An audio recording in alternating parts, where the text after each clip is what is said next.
Hello guys नमस्ते। म सुदीप। म अहिले जापानमा छु र जापानको बारेमा मैले सानो छोटो आफ्नो स्ट्रगल र जापान लाइफको बारेमा भ्लग बनाउन गइरहेको छु। हजुरहरूले माया गरिदिनुहुन्छ भने साँच्ची भन्नुपर्दा विदेशमा लाइफ बाहिरबाट त राम्रो देखिन्छ, तर भित्र कति धेरै स्ट्रगल हुन्छ त्यो सबैलाई थाहा हुँदैन। कहिले कहिले यस्तो लाग्छ कि एक्लो हिँडेर आफ्नैसँग पनि बोल्न मन लाग्छ। स्ट्रेस धेरै हुन्छ, कामको प्रेसर हुन्छ, तर यो सबै सेयर गर्नको लागि मैले मेरो ब्लग स्टार्ट गरेको छु। हेरेर सपोर्ट गरिदिनु होला। यदि तपाईँ पनि विदेशमा हुनुहुन्छ भने तपाईँले पनि यो फिल गर्नुभएको अवश्य हुनसक्छ। हामी सबैले आफ्नो स्ट्रगलसँग लडिरहेका छौँ। त्यसैले मैले उहाँलाई यो त्यहाँ उसलाई दिन्छु र उसलाई थाहा छैन कि यो माइक्रोफोन उसले भिडिरहनु भएको छ र ऊ आफैले बोल्दै हिँड्नुहुन्छ। हेर्नुहोस्, यसको यो भिडियो हेरेर पुरा हेरेर प्रतिक्रिया दिनुहोस्।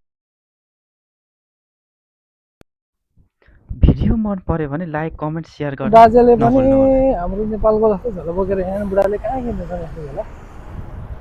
त्यो झोला पाए त 2-4 वटा किन्नु हुन्थ्यो।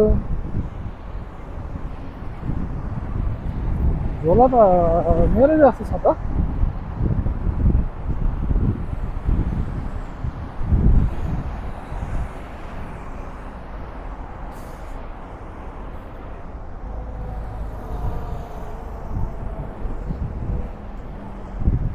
यो गर्मी लाग्दा पनि यो टोपी लाएर हिँड्ने पागल भइसक्यो मलाई।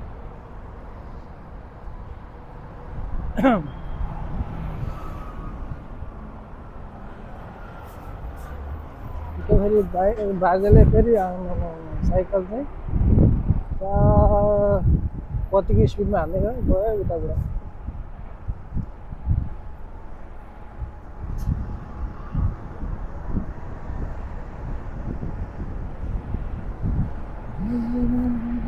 ल देखिहाल्नुभयो होइन तपाईँहरूले। यस्तो थाहा छैन क्या, मैले उहाँकोमा माइक्रोफोन राख्दैछु कि उसले बोलिरहनुहुन्छ यसरी।